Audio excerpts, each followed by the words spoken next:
Y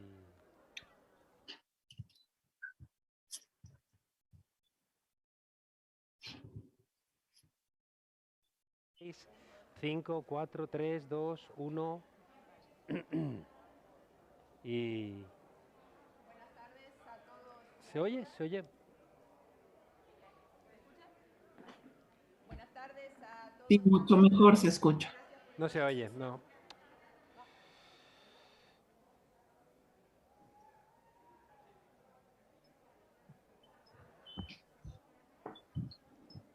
Te estamos viendo, Juan Carlos.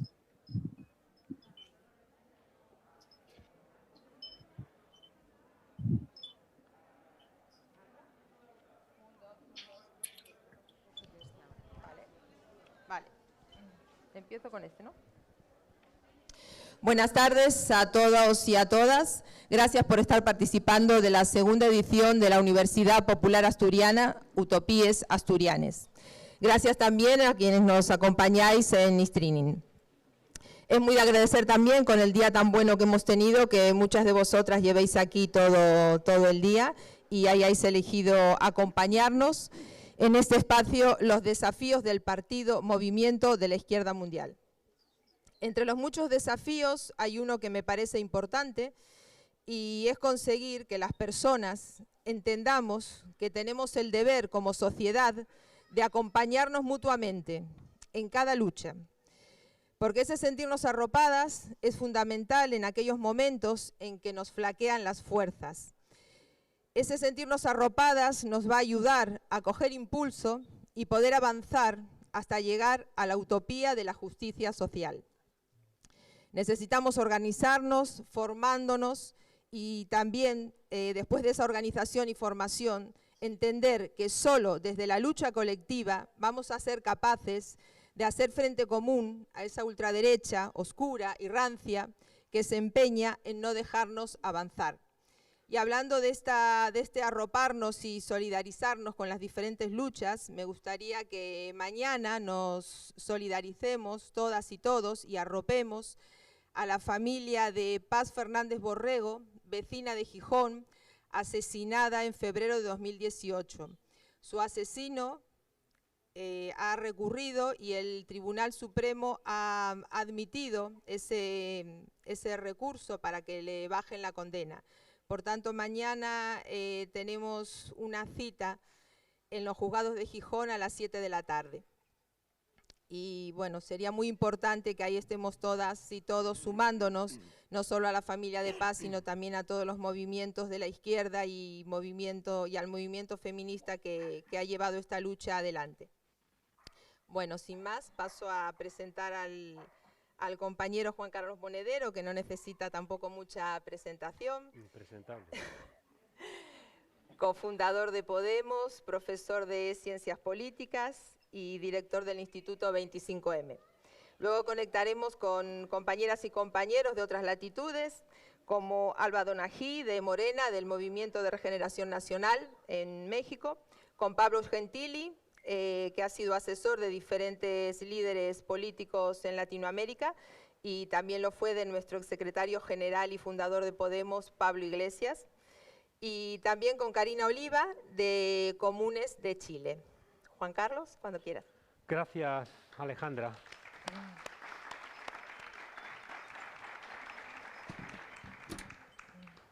Pues nada, gracias por, como bien decía Alejandra, por estar aquí un domingo, pudiendo estar en misa.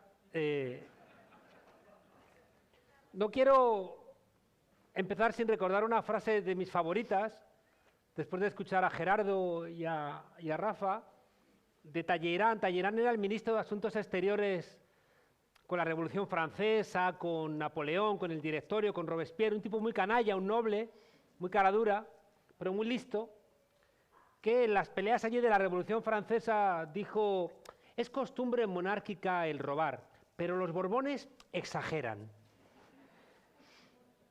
Y nos los mandaron para acá, pero bueno. Yo voy a empezar dándole la palabra a las compañeras y compañeros de América Latina. La charla de hoy es sobre el Partido Movimiento. Quiero que hablemos de nosotros mismos. Quiero que nos preguntemos acerca de nuestras dificultades y con algo que para mí es muy importante. Y es que nos demos cuenta de que lo que nos pasa no nos pasa solo a nosotros. A veces pensamos que todo lo que nos ocurre por nuestra malhadada historia, por lo que nos han contado los compañeros y compañeras, ¿no? Sobre todo desde el siglo XIX, la Primera República, que asusta tanto a las élites, y que con la restauración de Cánovas del Castillo y la Constitución de 1876 establecen un núcleo que es monárquico, al rey le dan las Fuerzas Armadas, es bipartidista para en ese juego turnista que no haya ningún tipo de riesgo, son centralistas para evitar que sectores, ¿no?, con tensiones también populares por una mayor industrialización pongan en peligro el control del poder. Están a favor, por supuesto, de la Iglesia, de confundir Iglesia y Estado, y están a favor de un capitalismo clientelar. Y fijaos que frente a eso se constituye en España, como bien han contado, la alternativa. Si ellos son monárquicos, nosotros somos republicanos; si son centralistas, somos federalistas; si son bipartidistas, somos demócratas; si están a favor del ejército que intervenga en lo civil, somos pacifistas; si ellos son católicos, nosotros defendemos el laicismo del Estado; y si están a favor de un capitalismo clientelar donde sus negocios no tienen que ver con su desarrollo competitivo, sino con la cercanía de la corte, nosotros defendemos el socialismo, el comunismo, el anarquismo. Y fijaos, lo planteaba Rafa, la importancia del 15M. Si es que en el 15M se les dinamita toda esa estructura. El rey tiene que salir con esa frase brillante. Al parecer la grabó 2 veces por la dificultad del mensaje, de lo siento mucho, me he equivocado, no volverá a pasar, que como sabe cualquiera que haya estudiado poesía, tiene una intrínseca dificultad para memorizar. Resulta que el 15M expulsa a la monarquía, rompe el bipartidismo, mete en la cárcel a los partidarios de esta monarquía corrupta, a los Rato y compañía, deja claro que hay, fijaos, un ejército demócrata que va a tener su máxima expresión con un GEMAT, un jefe del Estado Mayor que se viene con nosotros a Podemos. Señalamos la separación entre la Iglesia y el Estado y defendemos una España federal que permita en esa plurinacionalidad articular una democracia diferente en España. Por eso, fijaos, el 15M es tan importante y por eso también cuando llega Podemos supone un golpe radical a lo que ha sido el poder de las élites. Pero insisto, pese a eso, lo que nos pasa en España no se debe solamente a nuestro pasado, sino que ocurre en otros muchos países. Y que todas las dificultades que expresamos en el desarrollo del partido, que creemos que se debe solamente a nuestra idiosincrasia, la frase que más hemos escuchado los que hemos tenido alguna responsabilidad de Podemos, era cuando íbamos a algún sitio de España nos decían: aquí es que es diferente a los demás sitios, aquí es que es muy complicado. Fueras a un pueblo o al que estaba a 15 kilómetros del otro, pero siempre pensamos que lo nuestro es lo más complicado del mundo. Bueno, eso pasa en todos los países del mundo. Las peleas internas pasan en todos los países del mundo. Eso que se plantea, que he dicho tantas veces, de darle un carguillo y verás cómo es Juanillo, pasa en todos los países del mundo. Eso que decía Andreotti, de que existen amigos del alma, existen grandes amigos, existen conocidos, existen enemigos acérrimos, existen superenemigos y compañeros de partido, ¿no? En esa proyección existe en todos los países. El sistema capitalista opera de manera similar en muchos lugares y las tensiones son similares. También es verdad que las estructuras sociales son diferentes y marcan también, por supuesto, diferencias, pero quería, y por eso hemos invitado a estas 3 personas, a que nos cuenten sus experiencias de partido. Y son diferentes. Pablo Gentili nos va a contar de la experiencia que él ha conocido de cerca de un PT, del Partido del Trabajo en Brasil, que dejó de escuchar los mensajes que le lanzaba la sociedad civil y no estaba escuchando lo que les decían. Conoce ahora, está en el gobierno de Alberto Fernández y Cristina Fernández de Kirchner en el Ministerio de Educación, y también conoce lo que ha sido toda la experiencia política con el peso del peronismo y la emergencia de lo que se ha llamado el K, ¿no?, el kirchnerismo.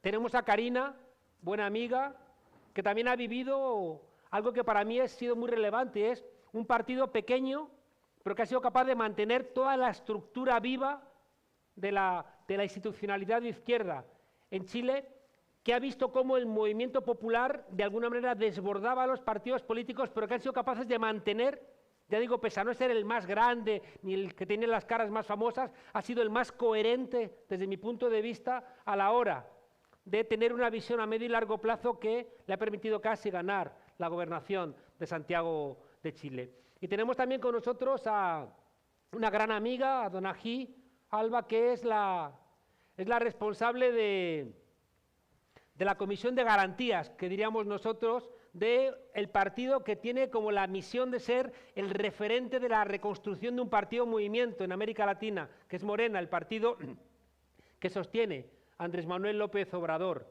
Y ella ha acompañado todo este proceso desde el comienzo y ahora tiene esa tarea importante. Entonces, antes de hablar yo, quiero darles a ellos la palabra.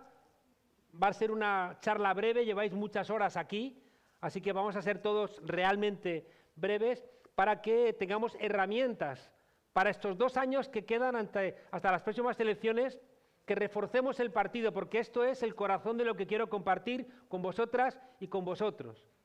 Tenemos 2 años antes de las siguientes elecciones para reforzar la única posibilidad de que a la izquierda del Partido Socialista haya un partido que actúe como la columna vertebral del gobierno de coalición desde la izquierda.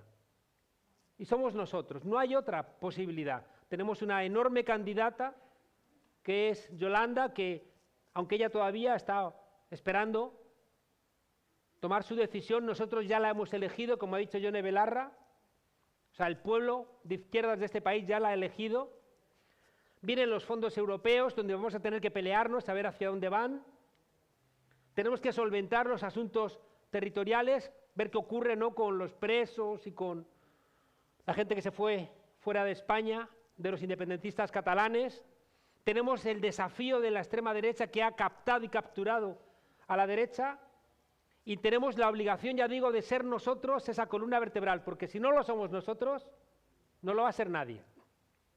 Y no basta una enorme candidata para poder llevar a buen puerto una transformación progresista. Sin más, le doy la palabra a Pablo Gentili, gran amigo, profesor, ha acompañado a Dilma Rousseff, ha acompañado a Lula, estuvo aquí con nosotros, con don Pablo Iglesias, ahora está trabajando en el Ministerio de Educación, en el gobierno de Alberto Fernández, y es una persona que ha vivido desde abajo y que comparte con nosotros la necesidad del partido Movimiento. Así que no sé si estás por ahí, Pablo. Sí, estoy por aquí. Pues venga, Pablo, todo tuyo, te escuchamos. Un abrazo muy fuerte. Bueno, muchísimas gracias, querido Juan Carlos. Un abrazo muy grande a todas las compañeras y compañeros de Podemos y de todas las fuerzas de izquierda que están participando de esta Universidad Popular Asturiana. Es realmente una alegría inmensa poder reencontrarme, aunque sea a la distancia, con ustedes.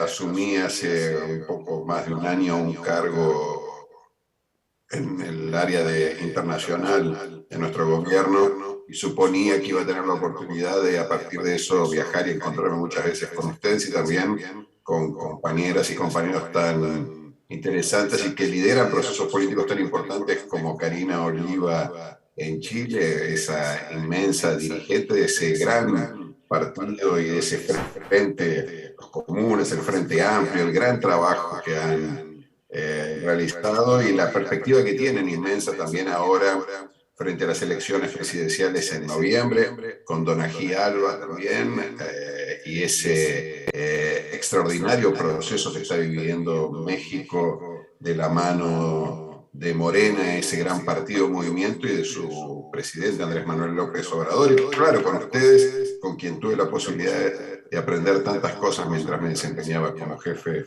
de gabinete de Pablo Iglesias. Pero bueno, no viajé y la única forma de encontrarnos, ni yo ni nadie creo, y la única forma de encontrarnos es esta, por lo tanto es una inmensa alegría y quería compartir con ustedes tres cuestiones que creo que son, por supuesto, problemáticas, dilemáticas. Aquí en la Argentina también lo han sido y lo son en Brasil, donde el año que viene se disputan unas elecciones presidenciales extremadamente complejas, donde esperamos elegir nuevamente a Lula presidente. Son tres cuestiones, decía, que creo yo son comunes a la izquierda mundial y particularmente a la izquierda latinoamericana. Son los tres grandes desafíos, creo, que tiene la construcción de un partido movimiento en la izquierda y los progresismos latinoamericanos, y en los cuales todavía tenemos mucho esfuerzo que realizar, mucho trabajo que llevar adelante. El primero, lo que podríamos decir, es el alma de todo partido movimiento, y es el alma de cualquier proyecto emancipatorio de la izquierda y los progresismos, que es la territorialidad. Esto que es tan fundamental y tan central, lamentablemente muchas veces lo hemos perdido por diferentes factores. La experiencia que nos muestra Brasil también nos lo ha demostrado de cierta forma. La experiencia en la Argentina, en los gobiernos de Néstor y Cristina Kirchner, y particularmente ahora en este contexto de pandemia que vivimos con el gobierno de Alberto Fernández, es que cuando asume el progresismo, la izquierda, hay un enorme esfuerzo por garantizar lo que la derecha no hace en el Estado, que es gestionar y administrar bien, con un criterio de justicia, con criterios de transparencia, con criterios de eficiencia democrática. Esto hace que las organizaciones se vuelcan a ocupar los cargos públicos, se distribuye responsabilidades en la estructura del Estado, pero las organizaciones quedan enormemente fragilizadas en su base, en su relación con la militancia, y comienza a resquebrajarse ese vínculo entre las organizaciones políticas que permitieron el triunfo electoral y la sociedad. Y sabemos que en política no hay espacios vacíos, los espacios se ocupan. En Brasil, por ejemplo, y ustedes ya lo conocen, lo hemos visto y es motivo de estudio, ha sido motivo de muchas reflexiones, como por ejemplo el papel de la Iglesia Católica, que en los sectores populares estaba fundamentalmente vinculado a la teología de la liberación, en los procesos de movilización popular, en las comunidades y núcleos de la Iglesia progresista, fue resquebrajándose y dejando lugar a esa religiosidad revolucionaria, emancipatoria de la teología de liberación, a formas de religiosidad profundamente reaccionarias y conservadoras que fueron ocupadas por las iglesias pentecostales, con enorme apoyo de Estados Unidos y del propio poder que estas iglesias tienen con sus propias empresas, que actúan en el campo productivo, comercial y también en los medios de comunicación.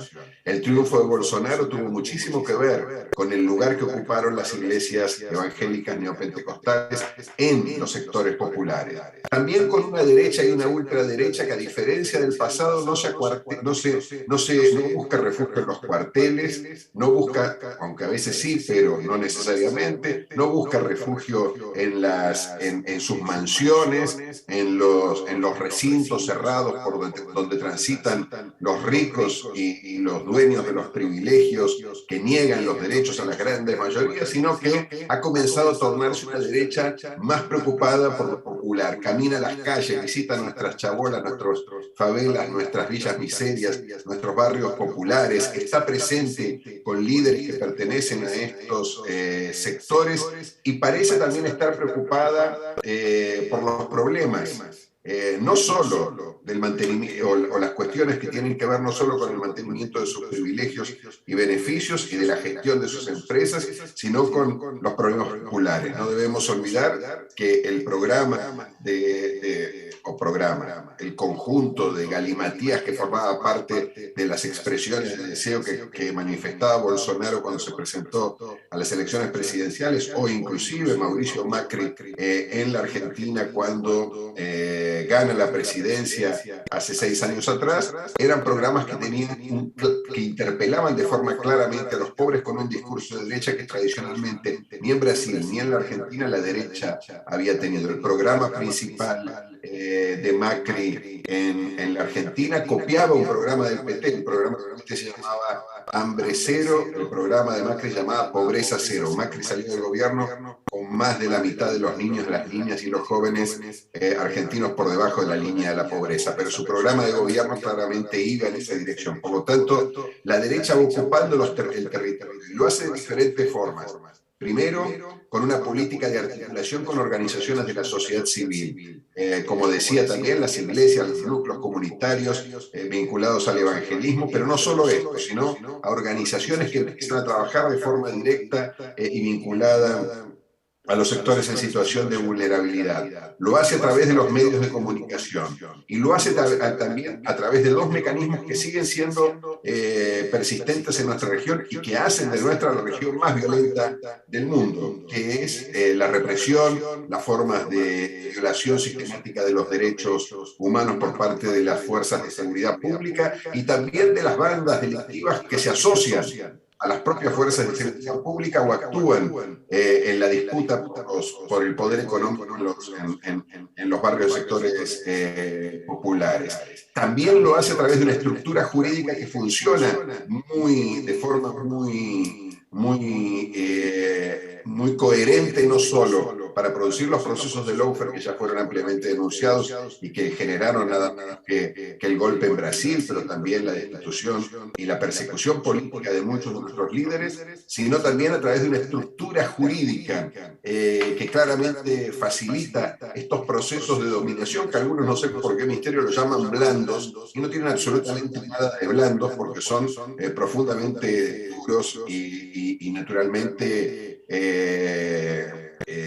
dilemáticos para la propia izquierda, porque ese espacio que anteriormente ocupábamos, hoy lo compartimos y en algunos casos lo hemos abandonado. Recuerdan ustedes, porque ya he contado muchas veces, que cuando Dilma estaba terminando su presidencia por causa del golpe, mandó a hacer una encuesta que fue más bien un censo en todas las mujeres que recibían el programa Bolsa Familia, la Beca Familia, un programa de asignación universal destinado a transferir recursos, ingresos a las mujeres de los sectores populares, que alcanzaba más de 52 millones de personas en el país. La primera pregunta era si el programa Bolsa Familia había cambiado su vida. Más del 95% de las mujeres dijeron que el programa era dirigido a las madres, fundamentalmente a las mujeres dentro de los hogares. Más del 95% respondieron que sí, que el programa había cambiado mucho o muchísimo su vida. La segunda pregunta era por qué creían que esto había ocurrido. Más del 70% de las mujeres dijeron que esto había ocurrido gracias a Dios. Solamente el 5% dijo que esto había ocurrido gracias a la política, gracias al Estado, gracias a las decisiones de un gobierno. La pérdida del territorio tiene consecuencias funestas para la izquierda. El segundo gran desafío es el desafío de la construcción discursiva, narrativa, diría teórica, pero me da miedo decir teórica porque cuando uno dice teórico parece que uno estuviera pensando en algo que está alejado de la realidad. Pero para mí la teoría se nutre y nace de la realidad. Y además inspira nuevas realidades. Pero es el desafío de la formación, es el trabajo que están haciendo ustedes en esta Universidad Popular Asturiana. Ese es el desafío de construir discursos, de entender cuáles son los grandes problemas contemporáneos de la agenda pública regional, nacional y global. La izquierda mundial, el progresismo, los progresismos, particularmente en América Latina, tienen que hacer un enorme esfuerzo por trabajar en esta dimensión formativa, en esta dimensión de construcción discursiva y narrativa, porque también muchas veces la abandonamos. Y yo creo que hay un método para saber si algo es importante o no, aunque quizás ustedes me lo puedan cuestionar, pero lo bueno para saber si algo es importante o no en política es saber si lo hace la derecha. Porque si lo hace la derecha, una tontería no debe ser, al menos para conquistar el poder. Porque si algo sabe, hace y ejercita la derecha es conquistar el poder. Y por lo tanto uno podría preguntarse qué es lo que hace que la derecha gaste millones y millones de dólares en think tanks, en centros de formación, en la producción de papers de 2 o 3 páginas donde se hablan de los principales problemas globales, y cuando un diputado o diputada de derecha, un medio de comunicación o cualquier persona en el mundo quiere saber algo, ellos tienen respuestas muy concretas, muy directas, muy bien comunicadas, muy claras acerca de lo que hay que hacer. ¿Sí? Si la derecha gasta tanto dinero en esto, por algo será. Porque es fundamental, además de conquistar el territorio, conquistar los corazones y las mentes de quienes tienen que transformarse en los sujetos reproductores de estas políticas de la derecha. Nosotros en la izquierda tenemos poquísimos think tanks o centros de política, una política de comunicación en general bastante lamentable, una enorme dificultad para transmitir ideas y tenemos prácticamente ausencia de espacios de formación que en general nuestros propios partidos no financian, no promueven, no garantizan, y piensan que la formación es más o menos, seguimos pensando que esto es más o menos como un ejercicio de evangelización que se garantiza en la medida en que cada uno de nosotros transmite lo que aprendemos de forma casi que voluntaria, sacerdotal, ¿no? Y así nos perdemos de 2 cuestiones que son fundamentales. Primero, de construir sobre nuestra experiencia, el desperdicio de la experiencia, como dice Boaventura de Sousa Santos y como tantas veces también ha mostrado Juan Carlos en sus trabajos, es fatal para la izquierda. Todas estas experiencias inmensas que tenemos de lucha, de movilización, muchas veces no se traducen en ejercicios de reflexión que permitan sistematizar qué ha pasado, qué hemos hecho de bueno y qué hemos hecho de malo, qué experiencia podemos transmitir. Si nosotros, decía Juan Carlos, un partido como los comunes, un frente tan importante como el Frente Amplio de Chile, que se aproximó y se está aproximando a una situación electoral que puede ser inédita desde la dictadura de Pinochet en adelante, en todos estos años de décadas de democracia en Chile, necesita ser contada esa experiencia, necesita ser conocida, porque lo que ocurre es que en gran parte de América Latina y también, por supuesto, en España se desconocen estas experiencias. No se sistematiza lo que hacen nuestros gobiernos, pero tampoco se sistematizan lo que hacen nuestros partidos y organizaciones. Y esto creo que es un enorme déficit. Y por último, el tercer punto es el gran desafío de la coherencia, de que la izquierda tiene que mostrar, y no siempre lo hemos demostrado, la izquierda y el progresismo, una coherencia entre lo que decimos y lo que hacemos.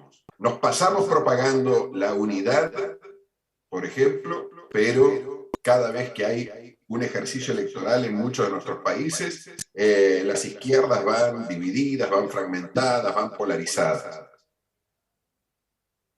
La derecha es verdad que también se polariza, se fragmenta y se divide, pero es interesantísimo, dramático ver, por ejemplo, cómo la derecha española, hoy, en esta derecha ultraderecha, cuyos límites son cada vez más difusos, tiende a congregarse, tiende a fortalecerse. Las divisiones en la izquierda crean una enorme dificultad para poder construir no solo alternativas electorales, sino también una estabilidad institucional que permita a las fuerzas políticas de izquierda crecer en el corto y en el mediano plazo. Territorialidad, construcción de discursos, formación, construcción de relatos y coherencia entre nuestras prácticas y nuestros discursos, favoreciendo y fortaleciendo el trabajo por la unidad, creo yo, son los 3 grandes desafíos que el movimiento partido enfrenta hoy, los movimientos partidos enfrentan hoy en América Latina, también creo yo en el territorio español, y sin lugar a dudas nos interpelan no solo a pensar mucho, sino a seguir encontrándonos en espacios como estos para poder construir estas alternativas como siempre y como mejor lo hemos hecho siempre, que es desde una perspectiva internacionalista.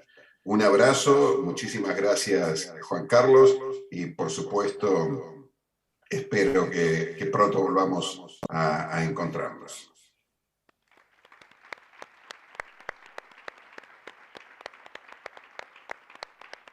Muchas gracias.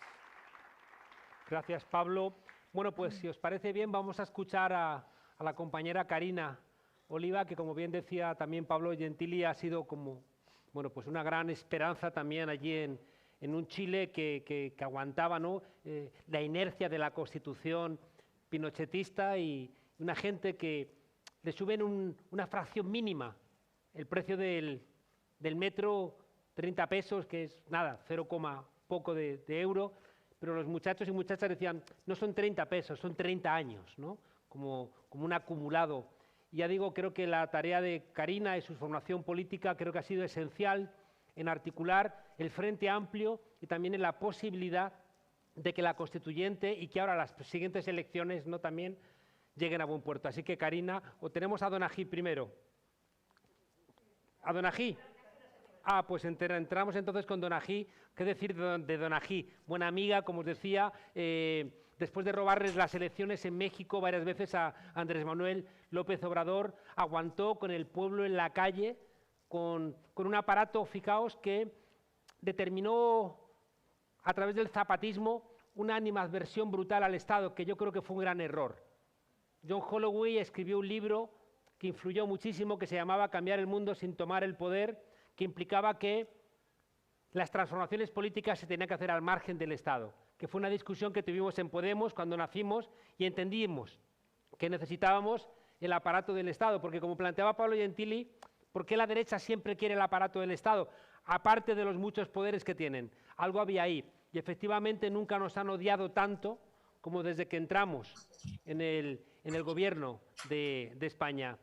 Donají, con Morena, con los movimientos sociales, con la calle y con la dirección de López Obrador, han llegado a algo que parecía imposible, que es que en un país con 3.000 kilómetros de frontera con Estados Unidos pudiera gobernar alguien en nombre de las mayorías, de los desheredados, de los golpeados. Donají ha acompañado todo el proceso y ahora tiene una tarea que nos interpela directamente a nosotros, como gente que estamos trabajando políticamente en un partido que está, como os decía, en la Comisión de Garantías, es decir, tiene la enorme responsabilidad de tomar una decisión final y de juzgar quién se comporta o no se comporta respecto de los códigos éticos de Morena, que son también muy exigentes, como no podría ser de otra manera. Donají, un placer tenerte aquí con nosotros y tienes la palabra. Muchísimas gracias, Juan Carlos. Muchísimas gracias, Alejandra, a la Universidad Popular Asturiana, al Instituto 25M. Es para mí un gran honor poder estar aquí para platicarles de la experiencia mexicana. También un gran saludo a los compañeros que están acá conmigo en la mesa. Se trata justamente de entender que los procesos pueden ser muy similares y los procesos nos han llevado a etapas muy similares en la construcción de proyectos de gobierno, proyectos políticos en nuestros países.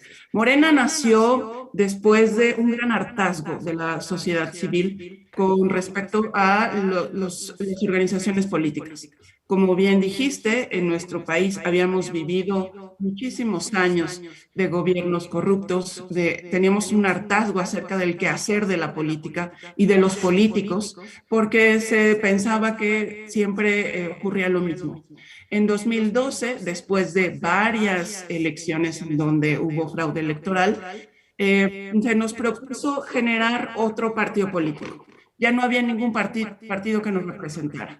No había ninguna expresión que pudiera salvarse o que pudiera dar otro mensaje.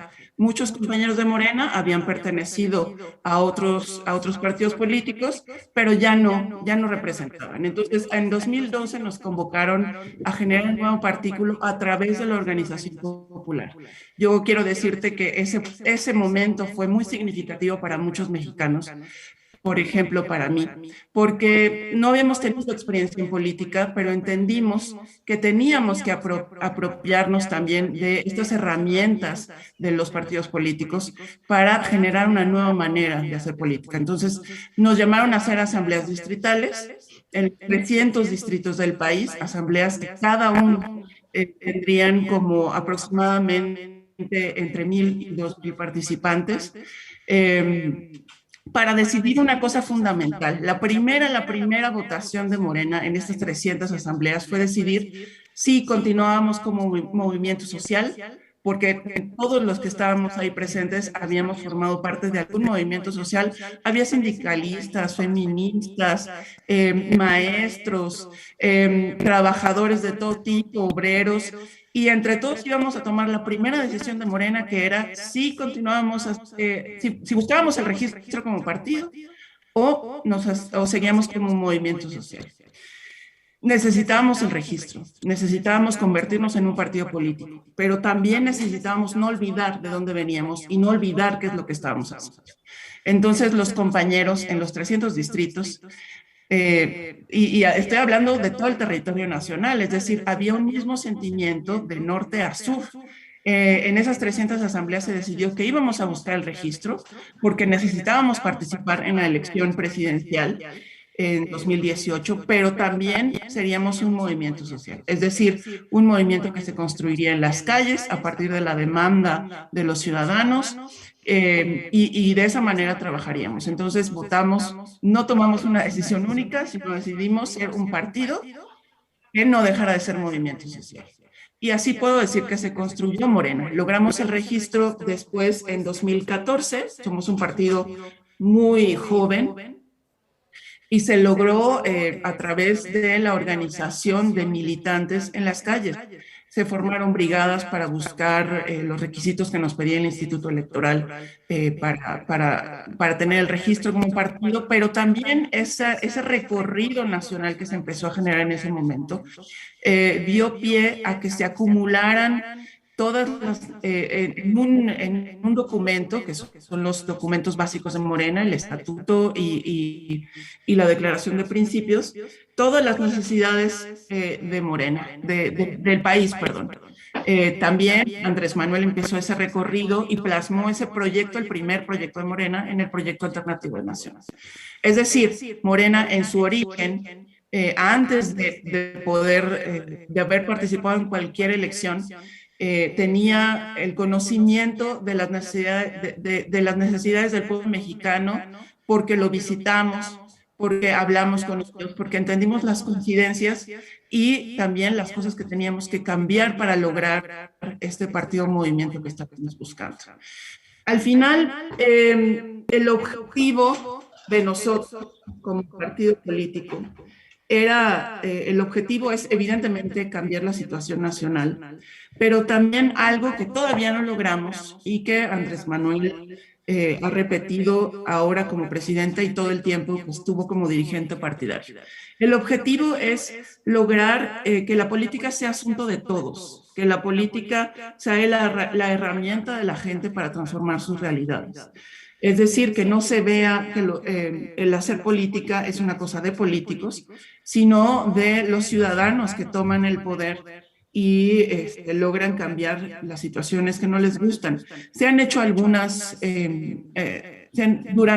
antes de la elección y ahora, después de ya con Andrés Manuel con la presidencia, hemos participado en movimientos importantes. Por ejemplo, participamos apoyando a los maestros en la derogación de la reforma, a una ley que existía, que era más bien una ley para los trabajadores, no era una ley educativa que le daba muy pocos derechos a los maestros.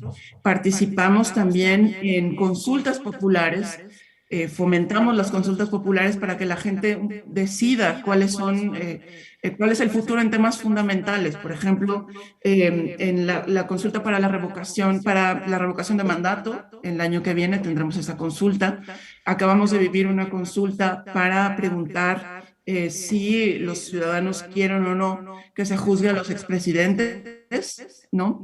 Es decir, hemos fomentado también a través de estos mecanismos la participación popular. Porque el objetivo es justamente hacer la revolución de las conciencias, lograr que la gente participe y que no deje las decisiones en manos de unos cuantos, sino que al final entendamos que la política es para que la gente la tome en las manos y logre transformar su vida, su realidad inmediata. No, ese es un trabajo que evidentemente no lo hemos logrado. Llevamos 3 años en el poder. Como ustedes saben, en 2018 Andrés Manuel López Obrador ganó con 30 votos de 30 millones de mexicanos. Y a partir de ese momento, el partido evidentemente ha tenido que reconstruir su manera de trabajar. Como ya lo dijo Pablo, lo que nos ha pasado es lo que pasa naturalmente. Muchos compañeros se van a los gobiernos, el partido un poco queda sin una estructura. Estamos justamente ahora intentando recomponer el partido, tomar en nuestras manos la organización. El mes que viene empezará de nuevo una campaña para generar comités de base, es decir, otra vez estructura territorial que garantice la participación primero de todos los militantes, la organización de estos militantes, porque algo muy significativo que ha pasado es que el obradorismo no necesariamente representa a los militantes de Morena. El obradorismo, digamos, el liderazgo del presidente Andrés Manuel está presente mucho más allá del partido político.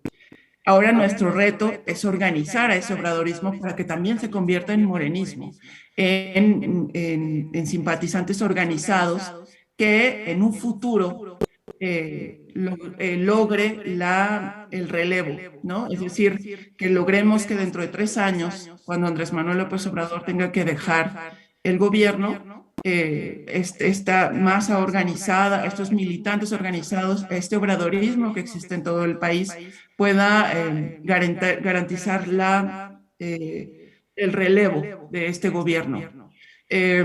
Y no detenernos nada más en luchas internas. Creo que la organización territorial es lo más importante, o al menos nosotros le hemos apostado a eso. La organización territorial no solamente para seguir luchando como partido, como movimiento social, sino también para formarse. Tenemos un instituto de formación política en Morena. Desde el principio ya sabíamos que la formación política en territorio, a través de círculos de estudio en los barrios, en los pueblos, en las rancherías, eso era lo más importante, porque es lo único que puede garantizar que organización para los momentos electorales, pero también debate acerca de lo que está ocurriendo en nuestro país.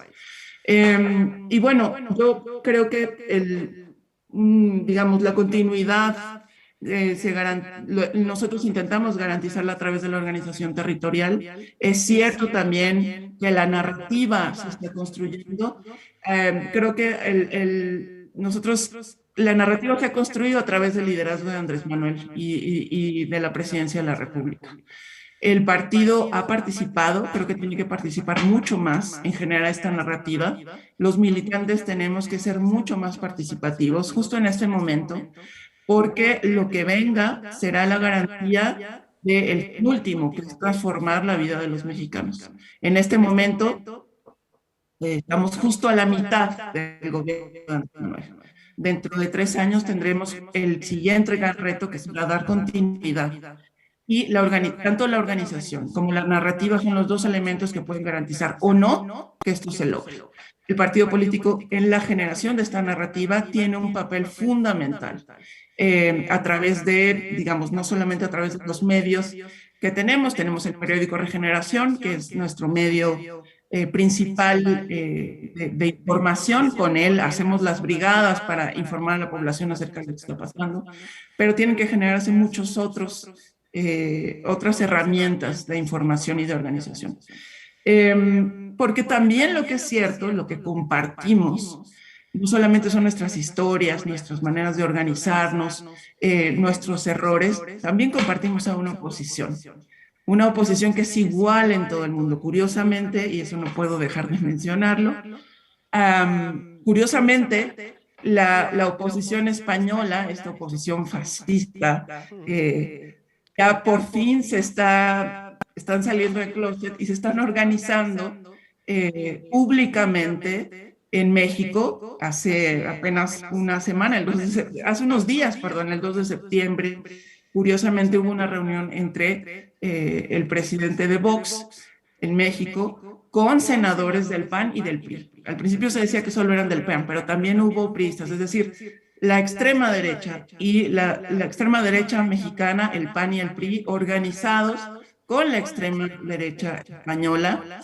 Esta extrema derecha española que apenas en agosto hablaba de la conquista española como una manera de liberar al pueblo azteca o al pueblo precolombino de la violencia, ¿no? de los aztecas. Es decir, esta derecha que no mide fronteras, organizada en México a través de los diputados panistas. Nunca habían declarado pertenecer a la extrema derecha y ahora, bueno, finalmente salieron juntos, ¿no?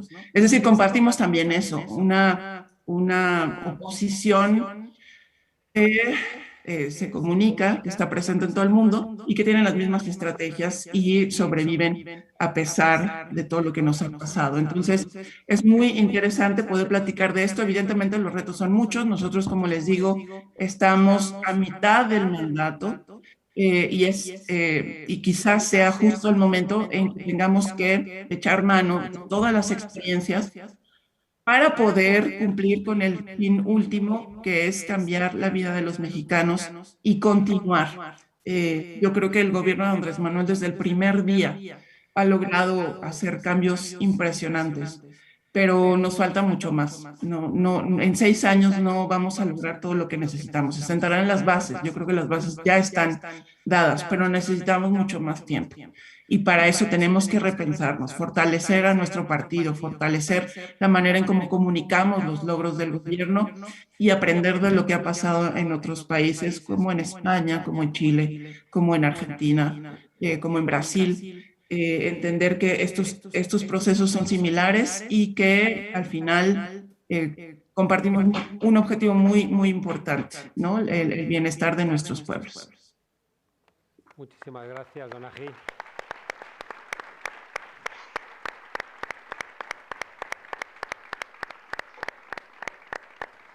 Muchas gracias, Donají, mucha suerte en esa tarea. Y cerramos estas colaboraciones internacionales, como os decía antes, con Karina Oliva, que estuvo a puntito de ganar la gobernación de Santiago, que es de los espacios más relevantes, ¿no? de la política chilena. Tenemos a Karina, estupendo. Karina, pues te escuchamos con mucho gusto. Hola, mucho gusto. Quiero pedir disculpas porque estoy con algunos problemas, porque estoy en periodo de campaña y eso tiene una implicancia que me estoy trasladando recurrentemente durante todo el día a distintos lados de la región. Es cierto, el gobierno regional en Chile es el cargo con mayor votación después del presidente de la República. Estuvimos ahí a muy poquito estuvimos a 80.000 votos. Y a propósito de lo que decía Pablo y Donají, creo que uno de los elementos más relevantes que viven nuestros partidos como organización política es el hecho de querer reconstruir un vínculo político-social entre la ciudadanía y el Estado, y las instituciones del Estado. En ese caso, creo que es muy relevante el quiebre que genera la sociedad neoliberal, es decir, el enviar a la ciudadanía fuera de cualquier vínculo. Y cuando nos decidimos abordarnos y dar este salto político a constituirnos como partido que disputa el poder, se genera como una disrupción. ¿Por qué? Porque es como que fuera contraintuitivo. Porque el Estado está en una lógica neoliberal, las instituciones del Estado completamente, y la relación política social entre la ciudadanía y los partidos está mirada una mirada neoliberal. Entonces, entrar a hacer un asalto hacia el mundo de la política, queriendo superar el neoliberalismo, generalmente se entiende como contradictorio. Y es ahí que nuestros partidos primero tienen que reconocerse que vamos a estar en una permanente conflictividad, que no están las verdades completamente reveladas, más bien las hay que poner en la mesa una discusión sobre nuevas verdades. Y cuando discutimos estas nuevas verdades, nosotros acá en Chile lo estamos viviendo de manera muy potente, porque desde la revuelta social de octubre del 2019 se abre por primera vez la grieta en la sociedad neoliberal, y que hoy día nos tiene discutiendo una nueva constitución que está poniendo en la mesa algo muy relevante para nosotros, que es el Estado plurinacional. Tenemos una presidenta de la Convención Constitucional que es una mujer indígena, una mujer mapuche, que es algo que para Chile, para una sociedad tan occidentalizada y tan colonizada, empezar a desvestirse de eso es un impacto profundo. Y ahí el rol que tienen los partidos, movimientos como el nuestro, como el Frente Amplio, es, primero, oxigenar la movilización social, no es capturarla u homologarla y ponernos todos homogéneos y homogéneas, sino que entender la diversidad y la heterogeneidad de una sociedad que tiene que mostrarse que tiene voluntad de que la democracia sea un sistema de derechos y no de representación exclusivamente. Y hoy día, nosotros como Frente Amplio hemos avanzado, hemos dado un paso cualitativo en los gobiernos locales, para la Convención Constitucional y, por cierto, en el salto a la campaña presidencial. Eso no está exento de que las discusiones se agoten, sino que crecen más. ¿Cuál es el rol que vamos a cumplir en los municipios? Porque ya no solo somos interpeladores y interpeladoras del poder, sino que nos tenemos que hacer cargo de reconstruir el poder y cómo de entregarlo distributivamente en la comunidad. Eso tiene otro impacto, por cierto, que empiezan a surgir las conflictividades que vienen arraigadas desde la sociedad neoliberal. La sociedad patriarcal, desde ahí tenemos que tener una respuesta política, social, económica, desde el feminismo, porque el feminismo no es una posición para las mujeres, sino una solución emancipadora para los pueblos, para todas, todos y todes. Y por otra parte, una mirada en términos de cómo generamos certezas en un nuevo cambio y paradigma productivo. Y ahí cómo nos hacemos cargo de la agenda para hacerse cargo del cambio climático. Y estos dos elementos que tienen que ver con una noción feminista de la historia, del proceso político que estamos viviendo, pero al mismo tiempo una perspectiva medioambiental y ecológica que trascienda y que modifique los modelos productivos. Y ahí el Partido Movimiento tiene un rol. No es de cerrar las preguntas, sino que hacer nuevas preguntas. Por ejemplo, productivamente, ¿cuánto tenemos que hacernos cargo de la caída, por ejemplo, a propósito de la crisis del COVID, de los ingresos? ¿Y de cuánto se acrecentó el margen de los patrones de desigualdad? Es decir, que tenemos que tener políticas públicas que se hagan cargo de tener ingresos, porque cayó el empleo, cayeron los trabajos, no solo en Chile, sino que en el mundo, pero al mismo tiempo que eso venga en una señal de un patrón de equidad. Y al mismo tiempo desde una perspectiva de género y una perspectiva verde. Esas miradas son las que los partidos movimientos tenemos que abrirlas y que no sea tecnocrática la discusión, sino que la discusión sea social, que sea democrática y que incluso tenga la posibilidad de entender el cambio generacional que hay. ¿Cómo hacemos que las generaciones que viven los procesos sociales y políticos del siglo XX puedan hacer parte y tener respuestas para el siglo XXI? Y esa cosmovisión del que nos tenemos que hacer cargo, porque nosotros no solo queremos ir a la institución del Estado de la disputa electoral, lo que nosotros queremos es asumir que el Estado tiene un rol social, político y democrático distinto a lo que le ha querido entregar la sociedad neoliberal. Por tanto, hoy día, al menos en Chile, estamos en una discusión constituyente, por tanto hay un poder constituyente y que está viviendo y conviviendo con un poder constituido. Y en algún momento estas dos dimensiones se tienen que empezar a unificar para terminar en un nuevo poder constituido. Y ese nuevo poder constituido es el que va a generar las bases políticas, sociales y democráticas para los próximos 30 años. Y bueno, para eso también se requiere la colaboración internacional, la mirada política internacional, y porque lo que viven los pueblos en España, en México, en Brasil, en Argentina y en cualquier parte del mundo es que la sociedad neoliberal le está consumiendo la vida y empoderando cada vez más la calidad de vida. La desigualdad territorial, la desigualdad climática y la desigualdad por motivos de género, nos damos cuenta que cada día aumenta. Y que está marcada básicamente por el patrón de enriquecimiento de unos pocos a costa del trabajo y de la pobreza de muchos y millones de personas a nivel mundial. Por eso estas conversaciones son importantes, por eso entender que nuestros partidos van a vivir permanentemente en una conflictividad que permanentemente tiene que ser superada para construir nuevas máximas. Acá en Chile nosotras, por ejemplo, la paridad para el proceso constituyente era una máxima, pero el mismo día que conseguimos la paridad constituyente para el proceso constituyente, se transformó directamente en una nueva mínima, porque las máximas todos los días tienen que ir creciendo. Mientras más conquistas democráticas tengamos, más máximas o nuevas máximas tenemos que ir construyendo. Y esa discusión se tiene que generar de una manera directa con las organizaciones sociales, pero también con las bases militantes nuestras que no solo cumplen un rol en el partido, sino que cumplen un rol con la comunidad, con el movimiento social, con las demandas y con el activismo político y que se está generando en cada uno de los lugares y territorios. Bueno, eso quería compartir con ustedes y mandarles un tremendo abrazo también.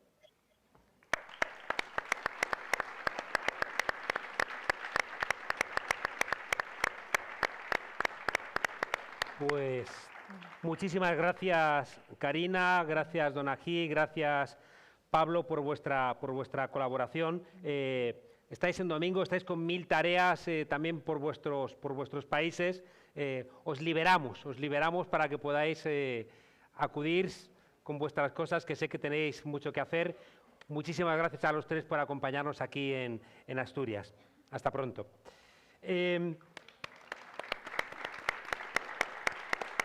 Bueno,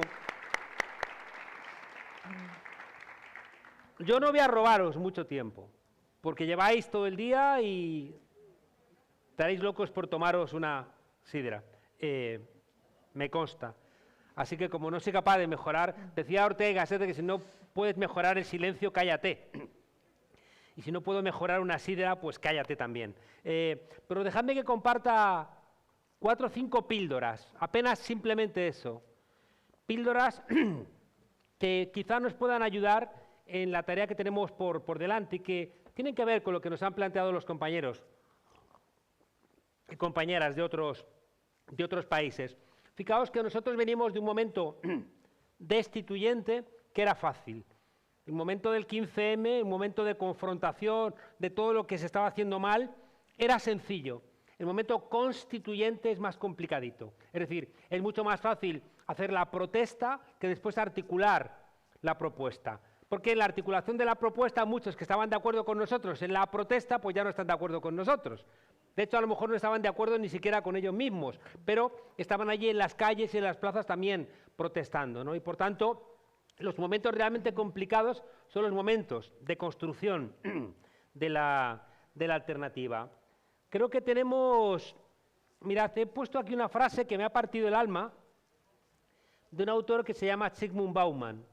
Zygmunt Bauman es un sociólogo que ha muerto recientemente, que se ha hecho famoso por muchos títulos a los que todos les ponía el adjetivo de líquido. Es decir, él ha caracterizado en nuestra época como que todo es líquido. El amor es líquido, el trabajo es líquido, la sociedad es líquida, como que los lazos ya no son tan permanentes, ¿no? Y por tanto todo al final se escapaba entre nuestros dedos.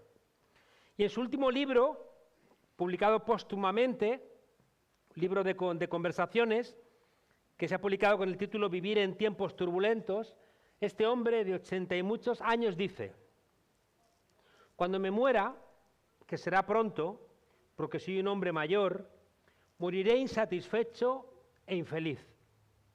Porque hay una cuestión con la que he lidiado para conseguir una respuesta convincente y no la he conseguido. Y sé que ya no voy a hallar la respuesta. No tengo tiempo. La pregunta es muy sencilla: ¿cómo renovamos el mundo? Fijaos que a mí me ha estremecido, ¿no?, que una persona que ha influido en toda la política en todo el mundo, una persona que ha marcado líneas de pensamiento de gobiernos, de partidos, de movimientos sociales, de repente a punto ya de fallecer, dice: he fracasado. Y es terrible. Y pensando en Zygmunt Bauman, me he dado cuenta de que una de las pocas maneras de no fracasar, y esto vale para los intelectuales y vale también para la gente que no tiene la función de intelectual, aunque todos somos intelectuales, tiene que ver con algo que dijo recientemente Cristina Fernández de Kirchner, que dijo que el mejor lugar para un joven es la militancia. Y yo diría, para un joven y para alguien más mayor y para un anciano. La militancia es un espacio de sociabilidad que nos devuelve, fijaos, algo que no debemos olvidar ninguno de los que estamos aquí, que es el lugar del que venimos y que lo han planteado tanto Rafa como Gerardo. Y tiene que ver con el espacio de la familia donde nace eso que llamamos de manera amplia la izquierda, que es el ámbito de la fraternidad, de las tres grandes preguntas de la Revolución Francesa, la de la libertad, la de la igualdad y la de la fraternidad. Las tres son nuestras, pero la más específicamente de la tradición de izquierdas es la fraternidad. Por dos razones, gente, que están en el comienzo de nuestra articulación política y que forma parte también de esa orientación cuando a veces nos fallan las fuerzas.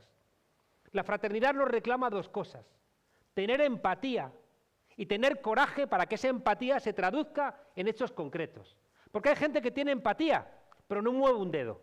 Hay gente maja en la derecha, hay gente maja en esos aspectos sociales de la mayoría silenciosa. Claro que hay gente maja, pero si realmente quieres estar en las fuerzas transformadoras, tienes que convertir tu empatía en praxis. Tienes que convertir tu empatía en algo que transforma realmente la sociedad, orientada, ¿no?, por ese dolor que compartes con esas personas que consideras que están en una situación inferior a la que se merecen. Otra cosa que no tenemos que olvidar, ninguno de los que trabajamos políticamente, es algo que está en el corazón de... Lo discutía antes de ayer ¿en dónde estaba yo? Bueno, por ahí. Sí puedo decir dónde estaba. Estuve en Venezuela. En un acto precioso. Fijaos, en un acto precioso donde logré, nosotros como Podemos, el Instituto de Podemos, logró sentar al gobierno y a la oposición en el Parlamento venezolano. Cosa que no había hecho nadie. Y lo hemos hecho nosotros, algo hermoso, ¿eh?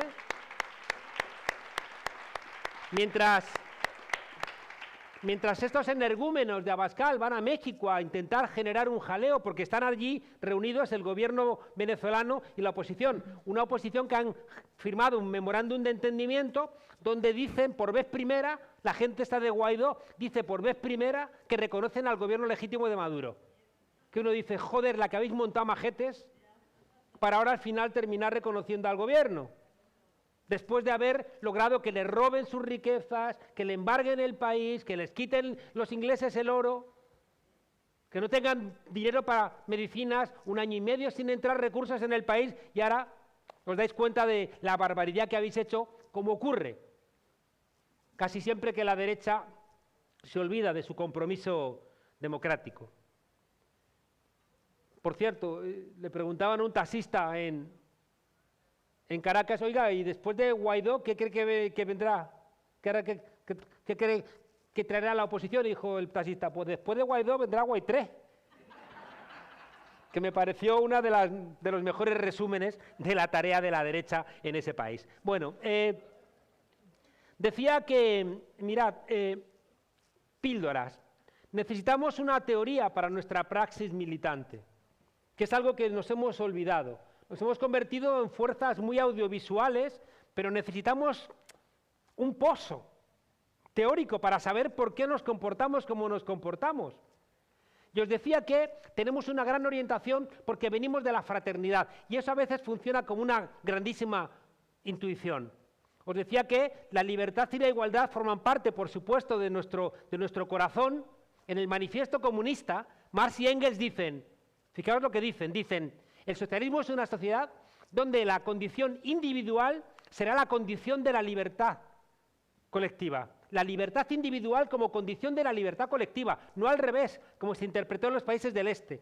No es la libertad colectiva como condición, como base, como fundamento de la libertad individual. No, no, no, es al revés. La libertad es nuestra, no es de estos que quieren hacerla valer. Igual que la igualdad ante la ley, pero también la igualdad como un horizonte de vida social es nuestro. Pero la fraternidad es ese aparato político que hace que nos pongamos en marcha y que llamamos izquierda porque Robespierre y nuestros compañeros del pasado se pusieron a la izquierda del rey para ejemplificar de manera física que no estaban a favor de los que querían mantener los privilegios de Luis XVI. Fijaos que Robespierre va a terminar perdiendo la cabeza cuando dice que eso de la igualdad, la libertad y la fraternidad no es solamente para los ciudadanos franceses, sino que también es para las mujeres y es para los negros de Haití. Y por eso, fijaos, Robespierre a día de hoy no tiene una calle en París. Es que manda narices. A Robespierre siempre la derecha le ha negado una calle en París. Aquí nos quejamos de que nos ponen en Madrid calle de la División Azul. Ayer planteaba a los del Mundo Today que Almeida va a poner una calle que se llame «Coño, viva Franco, que sí, por mis cojones», ¿no? Que es lo que le falta ya de inaugurar como calle allí en mi ciudad, ¿no? Bueno, pues si ellos están recuperando calles, ¿no?, de recordatorios de la guerra civil, recordemos que en París la derecha siempre se ha negado a que exista una calle de un tipo que recordó que eso de la libertad y la igualdad y la fraternidad no es solamente para la ciudadanía de primera generación, sino que también es para las mujeres y también es para esa gente colonizada, vivan en sus países colonizados o sean inmigrantes. Mirad, en estas píldoras tenía muchas cosas, pero me las voy a saltar todas. Sí, sabéis, iba a plantearos un texto que para mí es un texto central de la reflexión política de este siglo. Es una reflexión de García Linera, el vicepresidente de Bolivia, cuando él se plantea que las contradicciones que ellos sufren cuando estaban en el gobierno con Evo Morales, él las quiere plantear como tensiones creativas. Es decir, en vez de ser unas contradicciones que te paralizan, él hace el esfuerzo teórico por pensar esas contradicciones como tensiones creativas para seguir avanzando. Por algo que nos decía ahora mismo Karina, porque en el momento en que te paras, en el momento en que tú has logrado algo, estás perdido. Es un problema que ha ocurrido en América Latina mucho cuando tú sacas a mucha gente con políticas públicas de la pobreza y esa gente vota inmediatamente a sus verdugos. O sea, gente que dice, no, no, he salido de la pobreza gracias a Dios. No, no, gracias a Dios no. Y ahí hay un problema de comunicación evidente, ¿no? Y por tanto, fijaos, quería plantear en estas ideas de contradicciones, solamente dejaros la idea, que eso lo he verificado en cualquier país en el que he estado, que la lucha que tiene ahora la fuerza del progreso, las fuerzas de la izquierda amplia que llamamos, son mucho más complicadas seguramente que hace 30 años. Decía uno de mis maestros en España, en Madrid, perdón, vengo de allí y digo en España, y ahora repito, en Madrid nos decía Jesús Ibáñez, explicándonos a Nietzsche, al filósofo alemán, aquel que decía Dios ha muerto, y nos decía Jesús Ibáñez, cuidado con la frase Dios ha muerto, porque Dios es más peligroso muerto que vivo, porque vivo por lo menos se le ve venir, ¿no? El modelo neoliberal, el problema es que se ha convertido en un sentido común. Y por tanto, pelear contra el modelo neoliberal es complicado, porque todos nos hemos hecho un poco neoliberales. Todos. Una sociedad donde todos nos pensamos como empresarios de nosotros mismos. En lucha todos contra todos. Y si de repente vuestros hijos os dicen, mamá, papá, quiero estudiar filosofía. Y dices, hija, qué disgusto me das. Qué correcto es lo que haces, cómo me enorgullezco de ti, pero no quieres hacer una ingeniería o algo así. Es decir, todos hemos interiorizado, fijaos, un mundo que tanto consumes, tanto vales. Un mundo donde sabemos que el corazón de las interrelaciones que tenemos entre nosotros y nosotras son mercantiles. Y que de alguna manera la tarea que ha tenido siempre la izquierda de desmercantilizar está ahora mismo de capa caída. Tienes a veces elementos extremos, ¿no? Recuerdo que contaba César Rendueles cómo un sindicato importante de este país, a un trabajador que estaba sufriendo bullying, acoso laboral por parte de la empresa, la solución que le dio fue pagarle las pastillas del psicólogo. Me pareció una metáfora como terrible también, ya digo, de esa interiorización incluso de ámbitos esenciales para la emancipación, como son los sindicatos, de esa lógica. Al hablar de las contradicciones internas y de las tensiones creativas, os dejo solamente como pregunta que os interroguéis a vosotras y vosotros mismos si alguna de las muchas escisiones, rupturas, desafecciones, salidas de Podemos ha tenido que ver con razones profundamente ideológicas o se ha tratado simplemente de tácticas.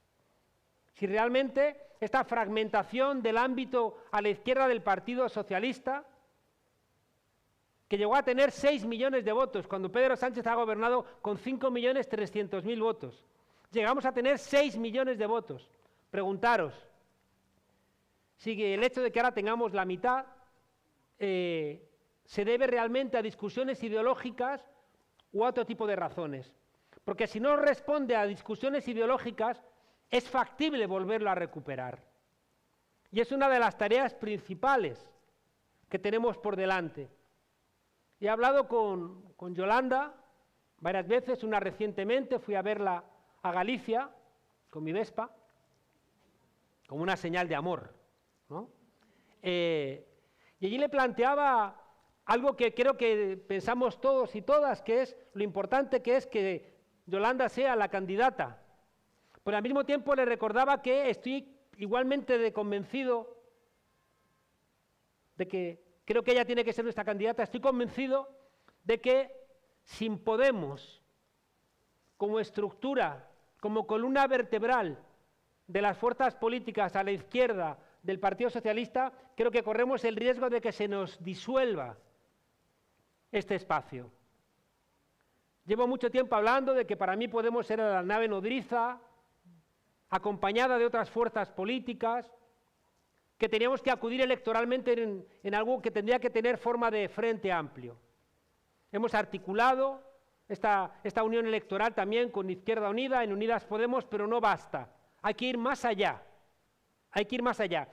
Pero no simplemente hay que ir más allá ampliando, pagando el precio de que, y esta es una de las tensiones que señala García Linera, que tú amplías porque tienes que ampliar el espectro de tu voto, pero al mismo tiempo vas a pagar el precio de que se fracture tu núcleo central que te permite existir, que convirtió las esperanzas del 15M en algo concreto, que nos ha llevado al gobierno de España, que hemos conseguido transformaciones esenciales y las que quedan. Por eso, fijaos, una de las tareas esenciales que tenemos es lograr que Podemos, que en toda su pluralidad en el conjunto del Estado, sea esa columna vertebral. Y por tanto, en los 2 años que quedan hasta las siguientes elecciones, nuestra tarea no es solamente acompañar el reparto de los fondos europeos, presionar en la condición plurinacional que termine con esa tensión tan terrible y que alimenta a su vez, ¿no?, a la extrema derecha, lograr no hacer de la plurinacionalidad una referencia aprendida por el conjunto del país. No basta solamente con eso, compañeras y compañeros. Si en estos 2 años no somos capaces igualmente de que Podemos sea la referencia, ya os digo, por la capacidad de vertebrar el país, de atraer al mundo intelectual, de acompañar en cada esquina de este país a las luchas, sea de Tubacex, todas las luchas, los que tenéis aquí, todas las luchas que hay en el conjunto del Estado, que cada vez que alguien protesta en una cuestión laboral o no laboral, que sepa que la gente de Podemos está ahí acompañando. Creo que dentro de 2 años, el resultado, sea cual fuere, a mí personalmente no me va a satisfacer. Por tanto, una de las tareas que tenemos, obligatoria, después de la pandemia, es volver a reconstruirnos como formación política. Es a lo que menos energías le hemos echado en todo este tiempo. Prometimos 3 cosas cuando formamos Podemos. Que íbamos a echar a Rajoy, lo hemos echado. Que íbamos a salir de las políticas de Rajoy, hemos salido de una buena parte de las políticas de Rajoy. Y la tercera es que íbamos a construir un partido-movimiento diferente, y en eso hemos fracasado. Eso todavía no lo hemos hecho. Y repito, creo que es la condición necesaria para que dentro de 2 años toda esta promesa de cambio llegue a buen puerto. Porque fijaos, y no quiero enrollarme, es decir, de las posibilidades que hay en el sistema capitalista, derribarlo, boicotearlo, reformarlo, nosotros apenas estamos gestionándolo, arrancando con muchísima fuerza pequeñitos ámbitos que nos cuesta Dios y ayuda. Y luego, fijaos, cuando logramos arrancárselo al Partido Socialista, va Vox y lo lleva al Tribunal Constitucional a ver si allí, con los jueces fascistas amigos suyos que tengan, lo pueden frenar. Y por tanto, fijaos, se hace como legítima la pregunta, ¿sirve de algo gobernar las sociedades neoliberales del siglo XXI? Y nuestra respuesta es que sí, que claro. Por eso hacen ese esfuerzo por echarnos de la política, por eso han hecho ese esfuerzo para que Pablo saliera de sus responsabilidades institucionales. Claro que es importante, pero cuidado, no perdamos de vista que queremos cambiar este sistema, no queremos solamente subir un poquito el salario mínimo interprofesional. Nuestra tarea es más lejana, va más allá. Y por eso os decía al comienzo que necesitamos reflexión teórica. Tenemos que empezar a escribir. No basta solamente salir en las televisiones, tenemos que ir dotándonos de cuál es la estructura ideológica de esta formación política, que va a tener no solamente de superación del modelo neoliberal, sino también tenemos que interrogar al sistema capitalista y no esperar que venga la crisis climática y cuando ya nos tenga en el suelo, intentar responder, porque cuando estemos en el suelo por la crisis climática va a ser más fácil que se encuentren salidas fascistas que salidas democráticas. Termino, tenía 1000 cosas que deciros, pero ya vendré otro día. Ya vendré otro día porque ahora los perroflautas ya tenemos partido. Mirad, todo lo que le pasa a un partido político, todo lo que nos quejamos es porque está vivo. Si el partido estuviera muerto, pues no tendríamos estas discusiones ni estas quejas. Y fijaos, si queremos seguir siendo un partido que se presenta a las elecciones, me pareció impotente durante los años 90 del siglo pasado, los 80, autores a los que respetamos, a Holloway, a Tony Negri, a Michael Hart, que planteaban, fijaos, una suerte de resistencia llena de impotencia, porque no veían que con la palanca del Estado se pudiera hacer nada. Al revés, necesitamos más poder municipal, más poder autonómico, más poder estatal y también ir acompañando, fijaos, esta pelea de partidos políticos hermanos en Europa. Por cierto, lo planteaban también esta mañana, a veces nos tenemos que mirar en otros lugares para ver también las barbaridades. Se van a presentar en Francia 2 partidos trotskistas, un partido socialista, un partido verde de izquierdas y la Francia insumisa de Mélenchon con Macron y Le Pen. ¿Quién va a pasar a segunda vuelta?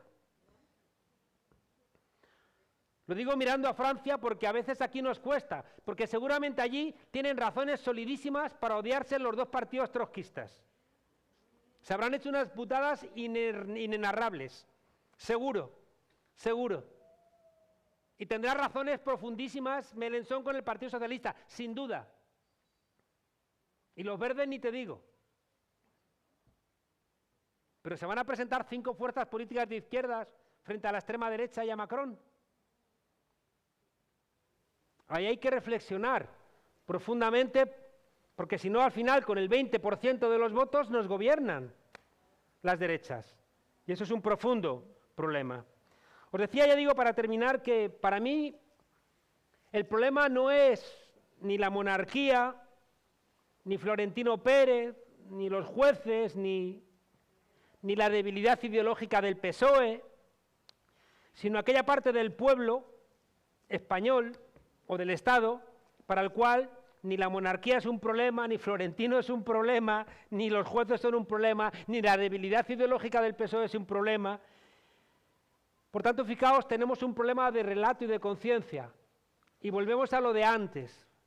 Necesitamos pozo teórico. Necesitamos saber qué es lo que defendemos. Necesitamos preguntarnos por cuál es el sujeto de la transformación. Necesitamos entender, como han hecho esta tarde los compañeros, por qué la monarquía ha articulado todo lo que nosotros queremos superar. Porque, como os decía, no es solamente la monarquía, es el bipartidismo, es el centralismo, es la religión de Estado, es ese capitalismo clientelar. Termino planteándoos que no es gratuito, y esto lo cuenta muy bien nuestra compañera, nuestra eurodiputada María Eugenia Rodríguez Palop, no es gratuito pensar cuál es la parte de verdad que tienen nuestros adversarios políticos. Han terminado Rafa y Gerardo, han terminado alabando al pueblo. Y es verdad que el pueblo es espectacular, y es verdad que en la gente ordinaria hay capacidades extraordinarias, pero que el pueblo tenga las voluntades transformadoras no implica que el pueblo no se equivoque. El pueblo a veces hace gilipolleces, claro, claro. Y por eso su fuerza también, claro. Y ahí, fijaos, lo que hace falta es entender los errores que hemos tenido nosotros para no hacerle entender a ese pueblo del que somos nosotros parte, no las élites ni las oligarquías, nosotros somos parte de ese pueblo. Y no hemos sido capaces de decirle a ese pueblo, tienes derecho a hacer lo que te dé la gana. Y al final resulta que le dice al pueblo, tienes derecho a conseguir lo que quieras, se traduce en tienes derecho a tomarte una caña en mitad de una pandemia. Y eso, fijaos, es una debilidad, que es verdad que está sostenida por ese control brutal de los medios de comunicación que están todos en Madrid. Coño, es que en Madrid están los medios de comunicación, está la cúpula judicial, están los altos funcionarios, están el gobierno, están las universidades privadas. Coño, a ver si empezamos a repartir un poco, ¿no? Empezar a soñar en voz alta. Decía para terminar que cuidado, nos lo contaba Pablo Gentili, la extrema derecha está empezando a visitar barrios humildes, la extrema izquierda está empezando a intentar captar a sectores populares. Cuidado, sabemos que es mentira, pero escuchan esos cantos de sirena. Y el odio, fijaos, que tiene la extrema derecha al feminismo, tiene mucho que ver con algo que nos marca el horizonte de lo que tenemos que hacer en el marco de Podemos. Hay una realidad incontrovertible, y es que la globalización neoliberal nos ha roto los vínculos, nos ha echado a la intemperie, estamos abandonados, llenos de incertidumbres. La derecha del siglo XXI no es la del siglo XIX, está llena de gente frustrada, de gente que cree que le han robado algo, de gente que cree que le han quitado sus certezas. ¿Y sabéis qué hace la extrema derecha? Ofrece vínculos. Y esa es nuestra tarea, porque los vínculos que ofrece la extrema derecha son vínculos tóxicos. Ofrece los vínculos de la familia, pero ¿qué tipo de familia? Una familia tóxica, donde los hijos ya no tienen derechos, donde las mujeres ya no tienen derechos. Es una familia, ellos dicen natural, basada en aspectos religiosos del siglo XIX. Y es el modelo, fijaos, donde las mujeres tenéis que parir los hijos que os mande Dios, tenéis que ser obedientes, quedaos en casa, no trabajar, rendir cuentas y que os miren el teléfono, si es menester. Fijaos que esa idea de familia hay mujeres que la defienden, porque es un modelo de familia que te da certidumbres. La segunda gran apuesta de la extrema derecha es una idea de nación. ¿Qué ocurre? Que es una idea de nación excluyente. Es una idea de nación donde sobran, por supuesto, los malos españoles, donde sobran los inmigrantes, donde necesitas constantemente enemigos. Y es esta gente que dice, España lo primero, y se visten con el casco de Flandes, y van a México a insultarles, y van y se hacen monárquicos con una idea de monarquía que a una parte importante del resto de los españoles dicen, ¿pero qué hacen estos? Regresando a una monarquía casi del siglo XVI, pero cuidado, en ausencia de vínculos, esta idea de tú eres español, hay gente que la compra. Y si encima das a alguien a quien odiar, ahí tienes ya una apuesta. terrible, y no es fácil de desmontar. Y nos dan constantemente con la bandera en la cabeza, y con el himno, y con la Constitución en la cabeza. Son unos mentirosos. No respetan a España, no respetan la Constitución. Y el himno que se lo queden. Y tercer elemento. Fijaos que estoy planteando que incertidumbre, cambios tecnológicos, cambios en el mundo del trabajo, cambios en el mundo sentimental, y te dicen, te voy a dar vínculos familiares férreos, vínculos nacionales férreos y vínculos religiosos. Y ya no es la religión emancipadora, ya no es el Cristo que resucita, sino el Cristo que sufre. Y de repente es una oferta religiosa, fijaos, durísima, de castigo. Están insultando al Papa Francisco. ¿Les parece bolchevique? Y por tanto, fijaos, ya tenemos una tarea para pensarnos. Tenemos que ser los que otorguemos vínculos a nuestra sociedad. Tenemos que ser reconstructores, tejedores de vínculos. Pero no puede ser el vínculo que plantean estos energúmenos, sino que nuestros vínculos van a estar mucho más cerca de los que plantea el feminismo. Una idea de familia mucho más amable. Una idea de familia donde los derechos humanos pertenezcan también incluso a aquellos a los que la derecha quiere negar los derechos humanos, como las mujeres, los inmigrantes que trabajan en casa o los hijos. Vínculos que tenemos que reconstruir con una idea de país.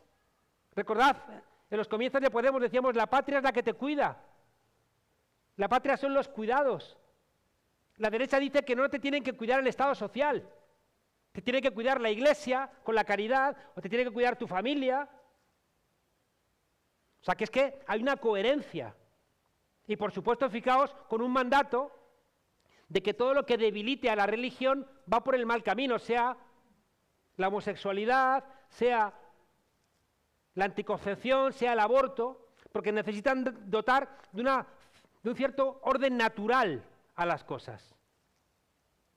Y hay gente, ya digo, gente que viene del pueblo, gente que sufre por las políticas neoliberales de esta gente, que termina votando a sus verdugos, porque les da esas certidumbres de una familia conservadora, de una nación conservadora y de una religión conservadora. Y por tanto, fijaos, tenemos nosotros la obligación, como formación política, de repensar esa idea de familia que sea un reino de la libertad, una idea de España que sea un reino de la libertad, una república de la libertad. Y una idea de religión para quien quiera tener religión, que no implique el odio, que no implique la venganza, que no implique el freno de derechos, sino todo lo contrario. La conclusión de lo que no os he contado, que quería contaros tantas cosas, es que tenemos mucha tarea por delante, pero creo que este es el espacio correcto. Cuando montamos Podemos, hay gente que intentaba pensar qué autores habíamos leído, si habíamos leído a Laclau, o habíamos leído a Gramsci, o habíamos leído... En los orígenes de Podemos lo que hay es mucha experiencia, y mucha experiencia de fracaso. De haber fracasado en partidos de izquierda, de haber fracasado en movimientos sociales, de haber fracasado en gobiernos. Y fijaos que la intuición que pone en marcha Podemos es construir un instrumento que tenía que beber del 15M y de su desobediencia, que tenía que articularse como una formación política diferente y que era esencial para acompañar desde España los cambios que necesita el mundo. Y tienen que ver con lo que os decía al comienzo, con esa idea de fraternidad, donde nada de lo humano te es ajeno, y no solamente es que tengas empatía, sino que quieres mojarte para transformarlo. Y no puedes hacerlo individualmente, tienes que hacerlo de manera organizada. Y eso de alguna manera es Podemos y lo que quería transformaros. No se ha dicho absolutamente nada nuevo de lo que dijo Gramsci en los años 30, en un momento también de crisis del sistema capitalista, de auge de los fascismos, que terminarían con la locura, fijaos, de los campos de exterminio y la Segunda Guerra Mundial. Y Gramsci, una cosa que hemos repetido 1000 veces, decía: organizaos, porque necesitamos toda vuestra fuerza. Él sabía que no basta que seas buena persona, que tienes que organizarte con los demás. Y además, ese organizarse, pese a lo que os decía antes, del dolor, de la militancia, que los que más nos joden suelen ser nuestros compañeros de militancia, al mismo tiempo son con los que mejor estamos en nuestro lugar en el mundo. Organizaos porque necesitamos toda vuestra fuerza. Instruíos porque necesitamos toda vuestra inteligencia. Gramsci sabía que nunca han querido que pensemos, que nunca han querido que leamos, que nunca han querido que nos expresemos. Cuando los pueblos se escapan por la ventana, haciendo rock and roll, haciendo rap, haciendo lo que sea, siempre les ha parecido mal. Porque es que en esa expresión existe la posibilidad de reconocernos a nosotros mismos. Organizaos, instruíos.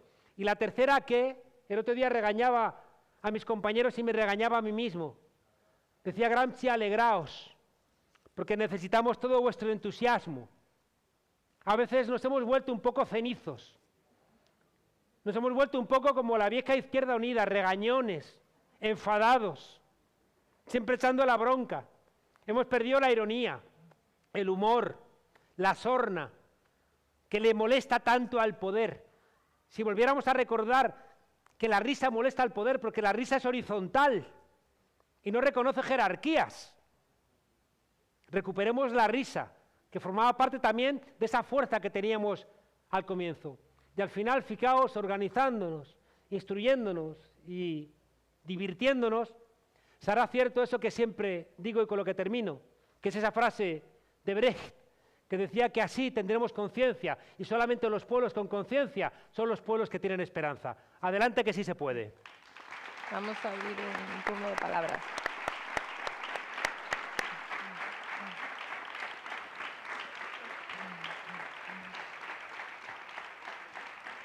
Vamos a abrir un turno de palabra por si alguien quiere preguntar algo. ¿Nadie? Inteligentes dicen, no, vámonos. Bueno, deciros también que tenemos por ahí una hoja de firmas de apoyo a la catástrofe ecológica y medioambiental que hay en el Mar Menor. Si alguien no ha firmado y quiere firmar, puede hacerlo. Bueno, nadie va a preguntar nada entonces. Bueno, quedó claro todo lo que dijiste. Yo por mi parte decir que, bueno, creo que para terminar, ¿no? Me quedaría con 4 o 5 cosas que han dicho las compañeras y compañeros Karina, Pablo y Alba, que tienen un poco relación con lo que yo empezaba, ¿no? Al principio. Tenemos dificultad para transmitir, falta de formación, falta de unidad. Y todo esto se traduce en lo que acaba de decirnos Juan Carlos, ¿no? Nos hace falta formación, organizarnos, alegría, que nos hace falta alegría, y sobre todo hacer autocrítica y a partir del reconocimiento de esos errores empezar a trabajar para realmente conseguir ser la herramienta que queremos ser para transformar realmente la vida de las personas. Gracias a todos y a todas por haber estado aquí todo este tiempo, que algunas lleváis el día entero. Gracias, Juan Carlos, gracias, una vez más, y gracias a todas y todos. Seguimos.